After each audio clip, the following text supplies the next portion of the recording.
Bom, então hoje nós vamos ver a fabricação de doce em massa, né, e doce em corte. Então são algumas coisas, né, não serão novidades para vocês, né, porque vocês já viram algumas aulas de processamento e muitos desses processos eles se repetem, né, porém, né, os produtos eles são específicos e para a obtenção desses produtos nós precisamos, né, especificar ou redirecionar alguma das etapas do fluxograma, né, dentre esses que vocês já estudaram anteriormente. Então vamos lá. Então existem peculiaridades, né, que precisam ser estudadas e entendidas por vocês na hora de um processo, né, na hora da fabricação de um doce em massa e um doce em corte. Tá? Então, a princípio, vocês precisam saber que é, tanto faz, é muito similar, né, o processo de obtenção de doce massa e do doce em corte, assim também como doce cremoso, tá? São designações diferentes para produtos que são praticamente, que seguem o mesmo fluxo de processamento, tá? A diferença é única e exclusivamente no ponto final, né, e na textura desses produtos, né? Então, industrialmente falando, seria uma decisão do ponto final, né, do produto, né? E falando de qualidade sensorial do produto, a textura é diferente, tá? Um doce de corte tem uma textura diferente de um doce massa, diferente de um doce cremoso, tá? Mas praticamente e basicamente, né, eles são feitos da mesma forma, obedecem, né, aos mesmos princípios. Então vamos lá, né? Primeiramente, vamos definir, certo, o que é um doce,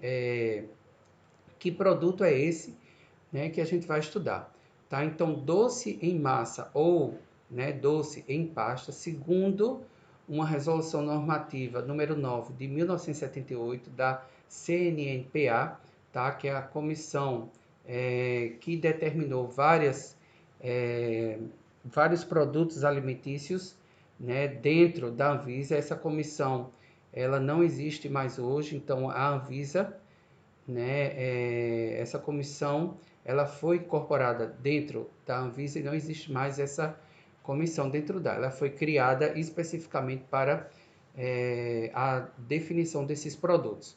Então, olha só, então doce massa em pasta é um produto resultante do cozimento das frutas juntamente com açúcares, né, com ou sem água, além de terem pectina, ácido, né, que é o ajustador do pH, e outros ingredientes permitidos pela legislação de alimentos, né, pertinente a este produto, até a obtenção da consistência apropriada, sendo finalmente acondicionado de forma a assegurar a perfeita conservação. Então, segundo a resolução, né, um doce em massa ou em pasta é essa junção, né, da fruta ou da polpa de fruta ou do pedaço de fruta, certo? Junto com açúcar, pectina, ácido, tá? Sem adição de água. Em algumas raras exceções é que é permitida a adição de água, mas isso a gente vai falar para vocês lá na frente, tá? E como, né, que se classificam, né, esses doces em massa ou em pasta? Qual a diferença deles, né? Como é que você encontra eles no mercado? Primeiro você vai encontrar ele simples, que é feito única e exclusivamente com uma fruta, tá? Ou então misto, né? Onde é feito com mais de uma fruta, tá? Então, você encontrar simples ou misto, você vai saber porque no rótulo, né, ele tem que designar, né, doce de que é aquele produto, certo? Então, você sempre vai encontrar a origem, né, se é de uma fruta, de duas, tá? Vai estar descrito lá no rótulo. Outra classificação, se é cremoso ou se é em massa, tá? Cremoso, né, disse daquele doce consistência cremosa, certo? Uma pasta homogênea mole. Já o em massa, consistência mais resistente, uma pasta homogênea que permite o corte, né? Aquele doce, né? Por exemplo, o exemplo mais clássico é aquele doce comum, a goiabada, né? Que a gente compra de corte na nossa casa, tá? E a designação, né, que é o nome que é atribuído a esses produtos. Então, segundo a resolução, tá, o nome desses doces que a gente está estudando, certo? Geralmente é atribuído pelo nome da fruta acrescido do sufixo ada, tá? Goiabada, marmelada, pessegada, mangada, tá? Quando se tratar do doce massa, que é aquele doce de corte, tá? Então, pela expressão doce massa seguida do nome da fruta ou frutas empregadas na sua elaboração, tá? Por exemplo, doce em massa de goiaba, doce em massa de, né, sei lá, chutar uma fruta, mamão, entendeu? Ou então pela palavra doce seguida do nome ou espécie, né, do vegetal ou fruta empregado e da palavra cremoso quando se tratar de doce ou pasta de consistência cremosa, certo? Então, doce de manga, cremoso, doce de coco, cremoso, doce de goiaba, cremoso, tá? Então, ó, doce em massa que contém pedaços, né, de frutas, tá? Desculpe aqui o erro, não é frutas, é frutas, devem ter a designação acrescida da palavra como pedaços ou cascão. Então, por exemplo, goiabada, cascão, né? Exatamente o tipo específico de doce em massa de goiaba, acrescido de pedaços de goiaba. Então, ganha, né, no final a designação cascão, certo? Então, isso aqui é um pouco da resolução, né, para a gente entender um pouco que produto é esse que a gente vai estudar. Então, aqui eu trago os exemplos práticos para vocês, tá? Por exemplo, aqui, ó, doce de abóbora com coco cremoso. Até aqui já está dizendo que ele é misto de abóbora com coco, certo? E que no final tem o nome cremoso. Esse daqui com pedaços, goiabada cascão, né? Veja a adição do ada no final do nome da fruta, né? Goiabada cascão, né? Aqui goiabada, né? Sem ser cascão normal, certo? Marmelada, né? Feito com marmelo. Então, doce de abóbora mista com coco cremoso, certo? Então, tanto esse como esse, certo? Tá falando exatamente da mesma coisa, certo? Só que uma empresa resolveu designar como misto, a outra colocou os dois constituintes, que já dá a ideia de que é misto, ok? Ainda dentro da resolução, né, a gente precisa entender os aditivos e coadjuvantes, né, que a gente pode usar no preparo desse doce massa e em corte, ou seja, o que é permitido em legislação para a gente fazer com esses produtos, né? Primeiro, os aditivos, né, os que a gente acrescenta são os intencionais, né, os antioxidantes que a gente pode acrescentar, os limites máximos, né? Então, como principal deles é o ácido ascórbico, né, que é um ajustador de pH, né? Então, 500 miligramas por quilograma é o máximo que eu posso acrescentar, né, nesse produto. Como conservadores, eu posso acrescentar o benzoato de sódio, tá? Isoladamente, ou o ácido sórbico, tá? Ou em combinação com sorbato de potássio, cálcio de sódio, né? E aqui tem as concentrações que você pode acrescentar, né, para esses produtos, certo? Como coadjuvantes, né? Coadjuvantes não estão relacionados com os aditivos. Então, por quê? Porque os aditivos têm a função de conservar, de preservar, os coadjuvantes não, né? É de dar, né? De trabalhar com consistência, né? Com a aparência, textura, são outras, né? Atribuições que são dadas, certo? Então, aqui nós temos a pectina, né? Como coadjuvante, que pode ser usado o HH, a goma garrofim, né, em quantidade para compensar a possível deficiência do ingrediente em substâncias pétricas, né, quando você está usando os vegetais, ácido cítrico, né, lático, tartárico, fósforo, como agente de ajustador de pH, quando necessário em quantidade suficiente para atingir o efeito desejado. Aí aqui, no caso, a função de acidificar, contribui para o gosto do produto, certo? E não para preservar, tá? Sais de sódio, potássio, cálcio, né, ácidos, né, mencionados em dois aqui, no caso, são esses aqui, né, que foram já descritos, utilizados como reagentes de pH, né, os que foram ditos aqui, né, para regular o pH somente quando necessário em quantidade suficiente para a obtenção do critério desejado. Tá? Carbonato e bicarbonato de sódio e de potássio usados como eventual, né, corretores de pH, tá? Mono e diglicerídeos provenientes de óleos e gorduras comestíveis como agente anti-espumíferos, né, nas quantidades mínimas para obter o efeito desejado. Então, são coisas bem peculiares, né, mas que são permitidas em legislação para serem usados em doce, em massa e em corte, tá? E sendo bem, trocando em miúdos para vocês, né, o que a gente sempre faz é a adição de um ácido cítrico para a gente regular o pH e para a gente contribuir com o preservar a vida útil desse produto, né? A questão do levantamento do sabor dele, porque o processamento a gente perde a quantidade de ácido da fruta, né? E acidifica, contribuindo para a não proliferação de micro-organismos durante o armazenamento dele.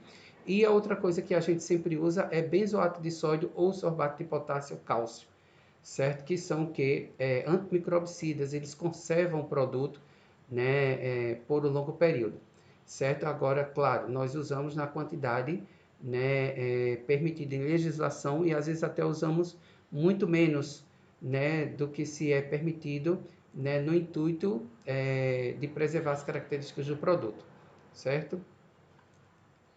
Então tá, vamos ao próximo, né, onde a gente vai começar a ver, né, as etapas do processamento que eu sugeri aqui para vocês, certo? Então, essas etapas de processamento que vocês precisam entender e saber que ela é específica para cada indústria ou para cada tipo de fruta, certo? Se eu vou fazer um doce em massa de goiaba, eu sigo um fluxo de processo. Se eu vou fazer um doce em massa de manga, eu sigo outro fluxo de processo. Por quê? Porque existem etapas dentro do fluxograma de processo que vão precisar de adaptação. Então, da mesma forma que eu processar um doce de goiaba, não será da mesma forma que eu vou processar um de manga. Os tempos, a concentração, né, na hora da formulação será diferente, o tipo de corte que eu vou fazer na fruta, o despolpamento. Então, são completamente diferentes. Tá? Então, aqui tem dois exemplos mais clássicos, que é o de goiaba e o de banana, né, que é goiabada e a bananada, certo? Aqui tem a hora exatamente do enchimento, né? Aqui são os tachos, né? Esses tachos são abertos com agitadores mecânicos, né? São também comuns, né? Indústria de processamento de frutas e hortaliças.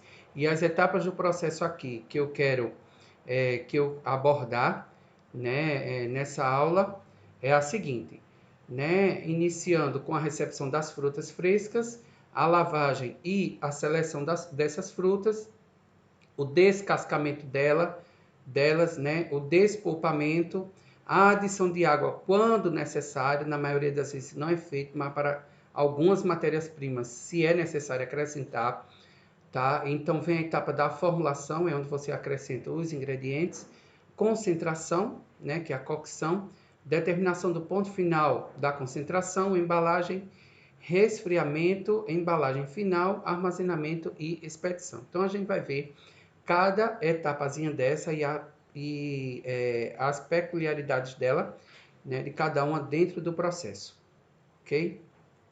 Então vamos lá, iniciando pela recepção das frutas, certo? Então existem inúmeras formas de recebimento, né? Aqui eu tenho algumas fotos, né? Eu posso receber essas frutas em sacos, a granel ou em caixas, né? E dependendo de como eu recebê-las, né? Eu já tenho que determinar o processo posterior, né? Como eu vou fazer, certo? Claro que existem embalagens que são muito mais práticas, né? Para eu trabalhar e que tem uma preservação maior da fruta, como por exemplo essas caixas aqui, containers, né? Como essas fotos que vocês estão vendo aqui no meio, certo?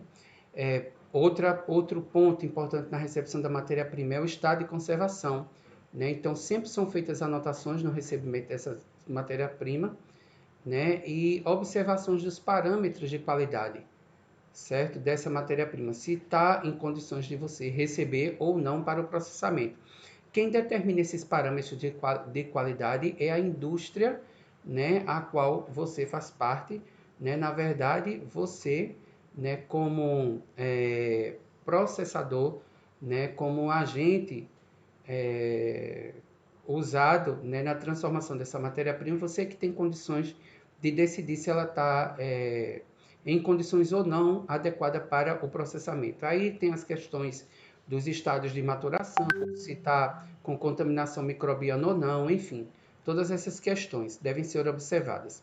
Né? Podem ser feitas análises prévias de qualidade, principalmente sólidos solúveis totais e pH, porque aí eu já vou saber, né, se vou precisar corrigir pH durante o processamento e a quantidade de açúcar que eu vou usar para o processamento, né? Pesagem é super importante, né? Quanto de material que você está recebendo, né?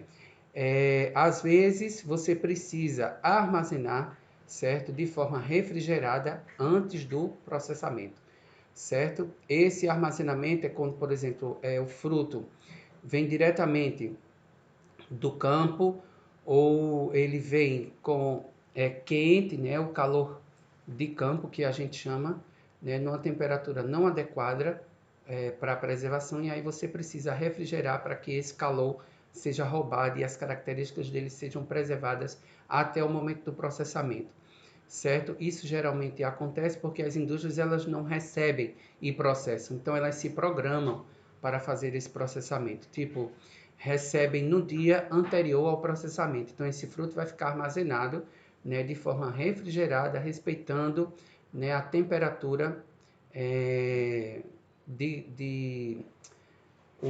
a temperatura que ele precisa e necessita, né, para que ele não ocorra nenhuma injúria pelo frio nem pelo calor com esse produto até o momento do processamento, tá?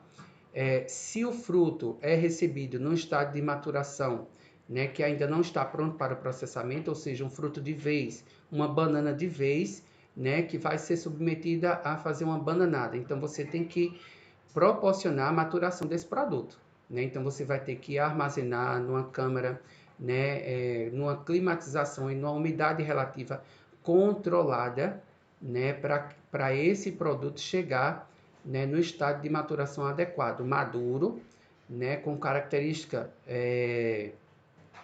principalmente de sólidos solúveis e pH adequado para o processamento, certo? No caso da banana, né, ele se perde, né, um pouco daquelas substâncias fenólicas, né, há o desdobramento em açúcares, né, a quebra do amido em açúcares menores, há uma queda, né, um aumento, na verdade, do valor do pH, né, a queda na acidez desse produto, né, proporcionando, né, as condições adequadas para se processar, né, a banana, no caso que eu estou dando como exemplo, certo? Às vezes é necessário, dentro dessas câmeras de maturação, adicionar, né, um etefon, que é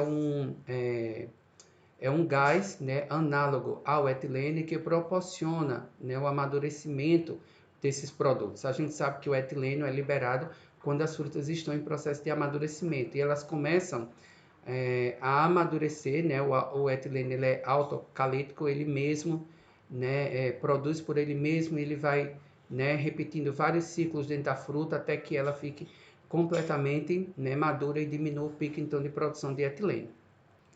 Então, quando você quer acelerar esse processo, não quer contar com etileno ou a produção de etileno da fruta é baixa, você adiciona então o análogo a ele, que é o etefon, né, proporcionando então esse amadurecimento, tá? Outra coisa importante na hora da recepção das frutas frescas é a observação do empilhamento, certo? Esse empilhamento em caixas aqui nesses contêineres, né, de PVC furadinhos, eles proporcionam a ventilação, né, que é a saída e entrada, né, a saída do calor, entrada da ventilação, né, proporcionando, né, a refrigeração dos produtos, mesmo que estejam na parte, né, bem interno aqui no meio das caixas, certo? Então é bem importante essa questão do empilhamento.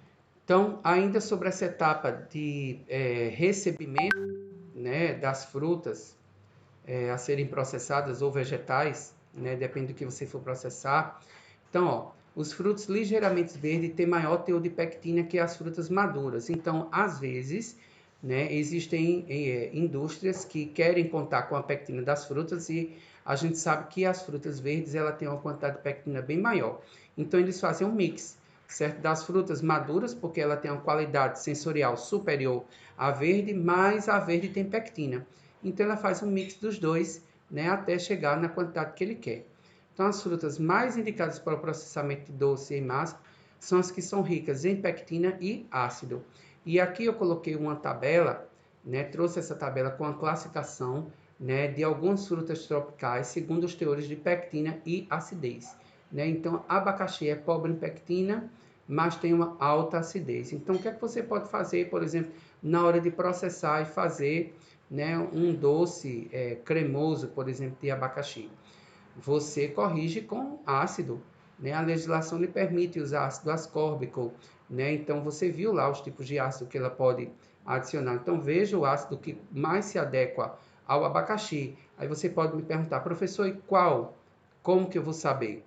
Então, você vai estudar, vai procurar uma bibliografia que indique qual é o ácido predominante, né, no ciclo bioquímico, lá no ciclo de Krebs do abacaxi. Se for ácido cítrico, então você vai acrescentar ácido cítrico, certo? Aqui não é o caso, porque o abacaxi tem uma acidez alta, certo? Vamos ver frutos com baixa acidez, por exemplo, banana. Né? Então, banana você tem que acrescentar, né, fazer regular a acidez dessa, né, da banana, por exemplo, da banana d'água ou da banana nanica, durante o processamento. Então, você vai lá, estuda qual ácido predominante da banana e acrescenta, certo? Geralmente, gente, ó, ácido cítrico é o maior predominante, aí tem um tartárico, certo? Tem o málico, né? Tartárico e málico. Então, são os principais, né, usados em frutas, tá? Então, isso vai depender da fruta que você tem para processar, né, e saber se ela tem alta acidez ou baixa, né, acidez ou média, né, e a quantidade de pectina que essa fruta apresenta, certo? E aí, dependendo da quantidade de pectina que apresenta, você é liberado em legislação para acrescentar pectina industrial nesse produto. Resta saber, certo? Se dependendo do tipo que você quiser, você vai acrescentar uma pectina de alta, média ou baixa metoxilação, certo? Aquela que faz uma pectina rápida, um gel mais firme, certo? Ou aquele gel menos firme, certo? Independente disso, você também tem que ver a consistência final do seu produto que você quer, né? A quantidade de pectina que você vai usar, né? A quantidade que a legislação permite e a quantidade que você vai usar, né? Vai determinar a consistência final do seu produto. Ainda dentro dessa questão, né, do teste da matéria, de recebimento da matéria-prima, existem alguns testes que podem ser feitos prévios para saber se aquela fruta tem alto, médio ou baixo teor de pectina. Então aqui, né, a gente dá uma receitinha bem prática, né? Você pega uma xícara ou um copo e coloca 2 a 3 colheres de sopa de álcool, né? E junta-se delicadamente igual quantidade do suco de fruta que você quer, né, estudar a frio. Então você mistura lentamente, né, balançando-se o recipiente de um lado para o outro. Deixa repousar por 1 minuto. Então, se o suco de fruta ele for rico em pectina, então será formada uma massa sólida, tá? Se ele tem quantidade de pectina moderada, a massa se quebrará em 2 ou 3 partes, igual está aqui na figura. E se for pobre em pectina, ela vai quebrar, né, em vários pedaços pequenos.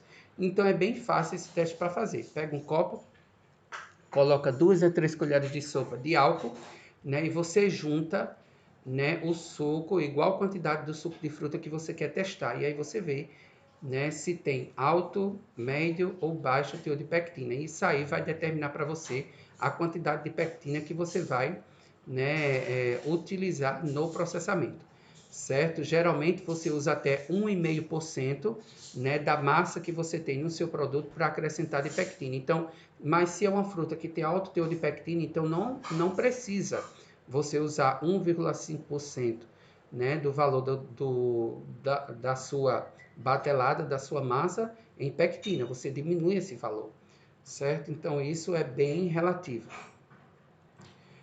Uma outra etapa do processamento, não menos importante, é a lavagem e a seleção desses produtos, né? Então é bem importante a seleção, né? Porque ela deve ser feita cuidadosamente numa sala iluminada. Às vezes essas bancadas aqui, como vocês já viram em aulas anteriores, ela tem uma luz fluorescente na parte inferior que ajuda a identificar defeito dos frutos, certo? Então geralmente são colocadas em mesas ou esteiras de seleção, né? O ambiente deve ser bem iluminado certo? E essa etapa, né, de seleção, né, e de lavagem, retirada a maior parte da terra que vem aderida às frutas, terra, galho, folha, enfim, todo contaminante físico, né, pelo, né, enfim, tudo que é retirado exatamente nessa etapa de lavagem, certo? Essa etapa de lavagem, gente, ela é dividida em etapas, né, menores, certo? A lavagem ela é sempre antecedida de uma pré-lavagem, que é a retirada do grosso e do bruto, né, de material sólido, depois um processo de desinfecção, né, e depois um enxágue, que é uma outra lavagem, certo? Para retirar o excesso do material químico, né, do desinfectante que foi colocado. Uma outra coisa importante é que essa pré-lavagem ela pode ser feita por aspersão, como vocês estão vendo aqui, é como um chuveirinho, né, em cima da fruta, ela passa por uma esteira ou fica numa mesa e você, né, com um chuveiro mesmo, né, chuveiro, ele vai passando a fruta e vai tomando, né, o banho, ou então, né, por imersão, onde você imerge no tanque, certo? Qual a diferença de um e de outro? Os dois são eficientes, certo? Às vezes, algumas indústrias inserem as duas, né, os dois métodos de pré-lavagem e lavagem, né, para melhorar a eficiência do processo.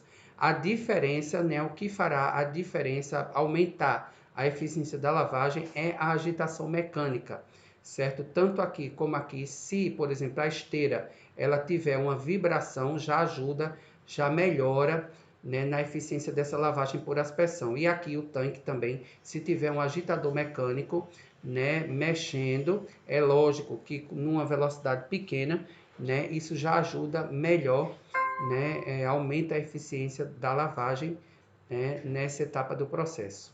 Então, peculiaridades aqui, né, que eu quero falar para vocês, né? Então, aqui eu tenho dois exemplos aqui de tanques, né? Então, após a pré-lavagem, as frutas devem ser imersas em águas cloradas, tá? De 15 a 20 minutos, na proporção de 10 ppm, certo? De hipoclorito de sódio, tá? Para que se processe, né, sua desinfecção externa, certo? Na casca do produto. Então, independentemente da fruta, você tem que submeter a essa desinfecção externa. Essa solução pode ser obtida, né, com 2 ml de hipoclorito de sódio a 5% de cloro livre para 10 ml da solução. Gente, essa solução de hipoclorito de sódio a 5% de cloro livre é o que a gente tem na nossa casa, né, água sanitária, né? Então, a gente pode usar 2 ml de água sanitária, né, a cada 10 litros da solução que eu queira fazer, certo? Então, perfeitamente eu vou ter essa solução que desinfeta, né, a superfície das frutas e das hortaliças, tá? Deixando por um tempo de 15 a 20 minutos.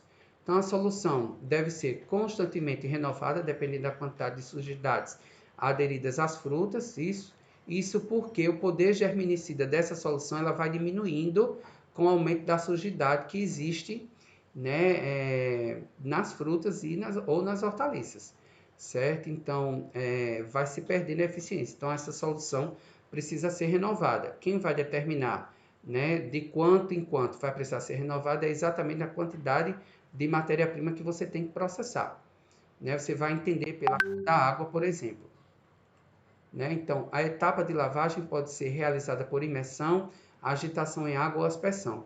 O método mais simples utilizado é a imersão em tanques de aço inox, né? O método mais eficiente é o que combina imersão e aspersão, executados em equipamentos adequados que permitem o reaproveitamento da água. Então, isso aqui, né, seria um esquema, né, de uma lavagem por aspersão e depois por imersão, né, aquilo que eu falei, né, a junção das duas etapas numa etapa de lavagem ou pré-lavagem das frutas e hortaliças, ok? Destinadas ao processamento.